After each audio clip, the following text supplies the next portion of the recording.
മുതലേ വായിച്ച് മനസ്സിൽ വലിയ മട്ടിൽ പതിഞ്ഞ് വലിയ ആരാധന തോന്നിയ ധാരാളം എഴുത്തുകാരുണ്ട്.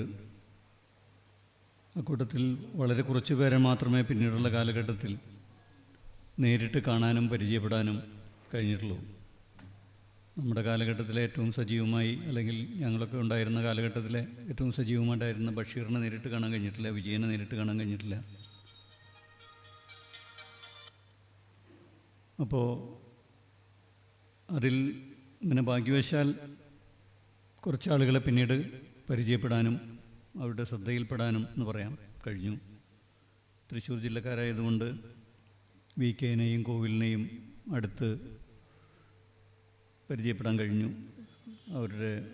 അവരുമായി നിരന്തരമായി അവരെ കേൾക്കാനും ഒക്കെ കഴിഞ്ഞു. അതുപോലെ തന്നെയാണ് എം ടിയുമായിട്ടും പല തരത്തിൽ. ഇപ്പോൾ എൻ്റെ കഥ ആദ്യം പ്രസിദ്ധീകരിച്ചു മാതൃഭൂമിയിൽ എന്നുള്ളതും കാലം മുതൽ അങ്ങനെ നിരന്തരമായി അദ്ദേഹം സൗഹാർദ്ദം അതിൻ്റേതായിട്ടുള്ളൊരു രീതിയൊന്നും അദ്ദേഹത്തിനില്ല എന്ന് എല്ലാവർക്കും അറിയാം. പക്ഷേ കുറേയേറെ കൂടിക്കാഴ്ചകൾ പല സന്ദർഭങ്ങളിൽ ഉണ്ടായിട്ടുണ്ട്. പലപ്പോഴും അദ്ദേഹം സംസാരിക്കാറില്ല, നമുക്കറിയാം, അധികം സംസാരിക്കാറില്ല. ചിലപ്പോഴാകട്ടെ അതിദീർഘമായി സംസാരിച്ചു എന്നും വരും. അതാകട്ടെ ചിലപ്പോൾ ഒരാത്മഭാഷണം പോലെയായിരിക്കും. അദ്ദേഹം ഇങ്ങനെ ഓർമ്മകളിലേക്ക് കടന്നുകൊണ്ടും ലോകത്തെക്കുറിച്ചും ഒക്കെ തന്നെ ധാരാളം പറയും. എഴുത്തിനെക്കുറിച്ച് ഞാനൊന്നും പറയുന്നില്ല, അദ്ദേഹത്തിൻ്റെ കഥകളെക്കുറിച്ചും നോവലുകളെക്കുറിച്ചും ഒന്നും പറയുന്നില്ല. പക്ഷേ അദ്ദേഹത്തിൻ്റെ പിന്നീട് വന്ന എഴുത്തുകാരൻ എന്നുള്ള നിലയിൽ എനിക്ക് ഏറ്റവും സഹായകരമായി തോന്നിയിട്ടുള്ളത് ഇതുപോലുള്ള ചില സ്വകാര്യ സന്ദർഭങ്ങളിലെ വാക്കുകളും അതിൻ്റെ തന്നെ ഒരു എക്സ്റ്റൻഷൻ എന്ന് പറയാവുന്ന അദ്ദേഹത്തിൻ്റെ പ്രഭാഷണങ്ങളും, അതുകൂടാതെ എഴുത്തുമായി ബന്ധപ്പെട്ടിട്ടുള്ള അദ്ദേഹത്തിൻ്റെ ചില ലേഖനങ്ങളും. ഇപ്പോൾ കാതികൻ്റെ പണിപ്പുര എന്ന് പറയുന്ന വളരെ പ്രസിദ്ധമായ കൃതിയെക്കുറിച്ച് നമുക്കെല്ലാവർക്കും അറിയാം. പക്ഷെ അതുമാത്രമല്ല, ഞാൻ പലപ്പോഴും ശ്രദ്ധിച്ചിട്ടുള്ളൊരു കാര്യം, എഴുത്ത് എന്ന് പറയുന്ന അദ്ദേഹം തന്നെ പറയാറുള്ള പോലെ ഒരു തൊഴിലാണ് എന്ന് പറയാൻ പറ്റില്ല. ഒരു ബോർഡ് വെച്ചിരുന്ന് ചെയ്യാൻ പറ്റുന്നൊരു ജോലിയല്ല അത്. ഒരു തൊഴിൽ എന്ന് പറയുമ്പോൾ പ്രൊഫഷണലായിട്ട് അത് ചെയ്യുന്ന ആൾക്കാരുണ്ട്. ജീവിത വരുമാന മാർഗം എന്നുള്ള നിലയിൽ അതിനെ അവലംബമാക്കിക്കൊണ്ട് മുന്നോട്ട് പോകുന്ന വളരെയേറെ ആളുകളുണ്ട്. ആ അർത്ഥത്തിൽ അതൊരു തൊഴിൽ എന്ന് തന്നെ പറയണം. പക്ഷേ സാധാരണ തൊഴിലിനപ്പുറത്ത് നിരവധി അനിശ്ചിതത്വങ്ങളും ആശങ്കകളും ഇടവേളകളും ഒക്കെ ഉണ്ടായേക്കാവുന്ന ഒരു ദുർഘടം പിടിച്ച ഒരു പണിയാണത്. അപ്പോൾ സ്വാഭാവികമായിട്ടും പലപ്പോഴും പിൻവാങ്ങാൻ നിർബന്ധിക്കപ്പെടും. പലപ്പോഴും എഴുത്തിൽ നിന്ന് വിട്ടു നിൽക്കുന്ന നീണ്ട ഇടവേളകളുണ്ടാവും. പലപ്പോഴും എന്തിനെഴുതുന്നു എന്നുള്ള തോന്നലുണ്ടാവും. അങ്ങനെ നിശബ്ദതയുടെ ഇടവേളകളിലേക്ക് പിന്നിലേക്ക് പോരുന്ന സന്ദർഭങ്ങൾ, അതൊക്കെ വലിയ മാനസിക സംഘർഷങ്ങൾ ഉണ്ടാക്കുന്ന കാലഘട്ടങ്ങൾ കൂടിയാണ്. അപ്പോൾ അത്തരം ചില സന്ദർഭങ്ങളിൽ എം ടിയുടെ പ്രഭാഷണം കേൾക്കുമ്പോൾ, പ്രത്യേകിച്ചും എഴുത്തുമായി ബന്ധപ്പെട്ട് ആയിരിക്കും അദ്ദേഹം അധികവും സംസാരിക്കുക, അത് കേൾക്കുമ്പോൾ വലിയ തരത്തിലുള്ളൊരു തിരിച്ചുവരവിൻ്റെ പ്രേരണയാണ് അത് നൽകുന്നത്. നമ്മുടെ കയ്യിൽ കുറച്ച് ആത്മവിശ്വാസം മാത്രമേ ഉള്ളൂവെങ്കിൽ അത് അദ്ദേഹം വലിയ മട്ടിൽ അത് നമ്മളെ ഒരാളെ എന്നുള്ള അർത്ഥത്തിലല്ല, എല്ലാവരെയും ലക്ഷ്യം വെച്ചുകൊണ്ട്, അല്ലെങ്കിൽ അദ്ദേഹം ആരെയും ലക്ഷ്യം വയ്ക്കുന്നില്ലായിരിക്കാം, വലിയ തരത്തിൽ അതിനെ പ്രചോദിപ്പിച്ച് മുന്നോട്ട് കൊണ്ടുപോകും. സ്വന്തം അനുഭവങ്ങളിലൂടെയൊക്കെ ആയിരിക്കും അദ്ദേഹം അത് പറയുന്നത്. വലിയ എഴുത്തുകാരൻ, ചെറിയ എഴുത്തുകാരൻ, അങ്ങനെ ഒരു സംഗതി ഉണ്ടല്ലോ. എല്ലാ തരത്തിലും, എല്ലാ കലയുടെയും എല്ലാ മേഖലകളിലും വലിപ്പ ചെറുപ്പങ്ങളും സ്ഥാനമാനങ്ങളും ഒക്കെ പല പ്രശ്നങ്ങളും പ്രതിസന്ധികളും ഉണ്ടാക്കാറുണ്ട്. എഴുത്തുകാരുടെ കൂട്ടത്തിലും അതുണ്ടാക്കാറുണ്ട്. പലതരത്തിലുള്ള ദൗർഭാഗ്യകരമായ സംഗതികളുമൊക്കെ ഉണ്ട്. ആര് മുതിർന്ന ആൾ, ആര് ചെറിയ ആൾ, പ്രായം ഒരു പ്രധാനപ്പെട്ട ഘടകമാണ്. അത് പിന്നെ അംഗീകരിക്കാതെ നിവൃത്തിയില്ല.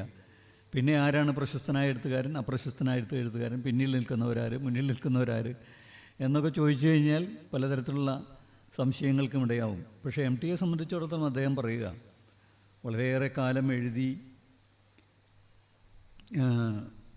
വളരെയേറെ പ്രശസ്തനായി ധാരാളം കൃതികളൊക്കെ സംഭാവന ചെയ്ത ഒരാളും ഇപ്പോൾ ബാലഭക്തിയിൽ എഴുതുന്ന ഒരു ചെറുപ്പക്കാരനായ എഴുത്തുകാരനും തമ്മിൽ അവൻ്റെ ആ ഒരു ആത്മബോധത്തിൻ്റെ അല്ലെങ്കിൽ ഒരു അഹങ്കാരത്തിൻ്റെ, സർഗാത്മകമായ അഹങ്കാരത്തിൻ്റെ കാര്യത്തിൽ ഒരു വ്യത്യാസവുമില്ല എന്നാണ് അദ്ദേഹം പറയുക. ഒരേ സന്തോഷമാണ് എഴുതുന്ന സന്ദർഭത്തിൽ അവരിരുവരും പ്രകടിപ്പിക്കുന്നത്. അതുകൊണ്ട് ഇവർ തമ്മിൽ ഒരു വ്യത്യാസവുമില്ല എന്ന് അദ്ദേഹം എപ്പോഴും പറയാറുണ്ട്.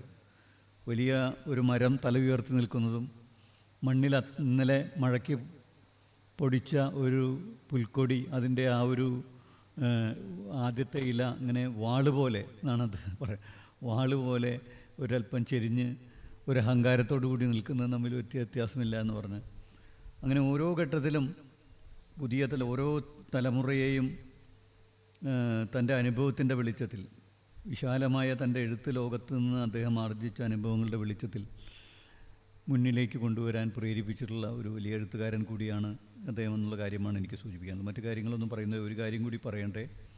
നമ്മളിപ്പോൾ ഇവിടെ മന്ത്രിമാർ പ്രിയപ്പെട്ട നമ്മുടെ രാജൻ, കെ രാജൻ ഇവിടെ ഇരിപ്പുണ്ട്, ബിന്ദു ടീച്ചർ പോയി. അപ്പോൾ MT വാസുദേവൻ നായർ നമ്മുടെ ഈ കാലഘട്ടത്തിൽ, അടുത്ത കാലഘട്ടങ്ങളിൽ നീണ്ട കാലഘട്ടം എടുത്ത് നമ്മുടെ സാംസ്കാരിക ചരിത്രത്തിൽ ഇത്രമാത്രം ജനഹൃദയങ്ങളിൽ സ്വാധീനം ചെലുത്തിയ, ഇത്രമാത്രം ജനങ്ങൾ വായിച്ചവരെല്ലാവരും തങ്ങളുടെ ജീവിതത്തിൻ്റെ മാറ്റത്തിന് പ്രേരണയായി കണക്കാക്കുന്ന ഒരു എഴുത്തുകാരനാണ് MT.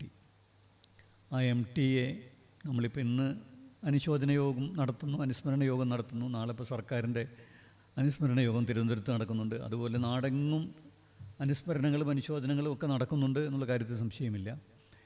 നേരത്തെ അബൂബക്കർ മാഷ് പറഞ്ഞ പോലെ അക്കാഡമിയുടെ നേതൃത്വത്തിലും മറ്റ് സാംസ്കാരിക സംഘടനകളുടെ നേതൃത്വത്തിലുമൊക്കെ തന്നെ ഔപചാരികമായ അനുസ്മരണങ്ങൾക്ക് അപ്പുറത്ത് MT കൃതികളിലേക്ക് കടക്കാനുള്ള പരിപാടികളും താമസിയാതെ നടക്കുമെന്നുള്ള കാര്യത്തിൽ സംശയമില്ല.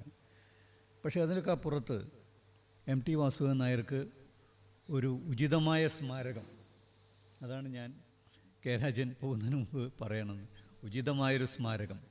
അത് തിരുവനന്തപുരത്ത് അല്ലെങ്കിൽ കോഴിക്കോടോ അല്ലെങ്കിൽ കൂടല്ലൂരിലോ. നമുക്കിപ്പോൾ നല്ല സ്മാരകങ്ങളുള്ളത് എഴുത്തച്ഛന്, തുഞ്ചത്ത് എഴുത്തച്ഛന് നല്ല സ്മാരകമുണ്ട്. അത് കഴിഞ്ഞാൽ പിന്നെ നമുക്കുള്ളത് ആശാന്. തീർച്ചയായിട്ടും അവരൊക്കെയാണ് ഏറ്റവും പ്രധാനമായ മുൻനിരയിൽ നിൽക്കുന്ന. അവർക്കൊക്കെ അതുപോലെ തന്നെ വൈലോപ്പിള്ളിക്ക് ഒക്കെ ഉണ്ട്. നമ്മളൊക്കെ വിദേശ രാജ്യങ്ങളിലൊക്കെ പോകുമ്പോൾ എഴുത്തുകാരുടെ സ്മാരകങ്ങളും അവർക്ക് വേണ്ടി ചില ഗ്രാമങ്ങൾ പോലും, അവരുടെ ഗ്രാമങ്ങൾ, അവർ ജനിച്ച ഗ്രാമങ്ങൾ പോലും ദത്തെടുത്ത് അതിനാവശ്യമായുള്ള സൗകര്യങ്ങളൊക്കെ ചെയ്യുന്നത് കാണുന്നത് ഇപ്പോൾ ഭയങ്കര അത്ഭുതത്തോടു കൂടിയാണ് നോക്കുന്നത്. നമ്മുടെ ലോകം സൃഷ്ടിച്ച, നമുക്ക് ജീവിക്കാനുള്ള ഈ ലോകം, മാനസികമായ ലോകം സൃഷ്ടിച്ച എഴുത്തുകാരെ മലയാളി എത്ര കണ്ട് ആദരിക്കുന്നുണ്ട് എന്നുള്ളതിൻ്റെ ഒരു ഉദാഹരണമായി MT വാസുദേവൻ നായർക്കുള്ളൊരു സ്മാരകം സംസ്ഥാന സർക്കാരിൻ്റെ നേതൃത്വത്തിൽ തന്നെ ഉണ്ടാവാനുള്ള നടപടികൾ ഭരണതലത്തിലും സാംസ്കാരിക തലത്തിലുമൊക്കെ തന്നെ അതിനുവേണ്ടിയുള്ള ഒരു തയ്യാറെടുപ്പ് ഇപ്പോൾ തന്നെ നടത്തണം എന്നൊരാഗ്രഹം മാത്രം പ്രകടിപ്പിച്ചുകൊണ്ട് ആ മഹാപ്രതിഭയ്ക്ക് മുമ്പിൽ ശിരസ്സ് കുനിച്ചുകൊണ്ട് എൻ്റെ വാക്കുകൾ നിർത്തുന്നു. നമസ്കാരം.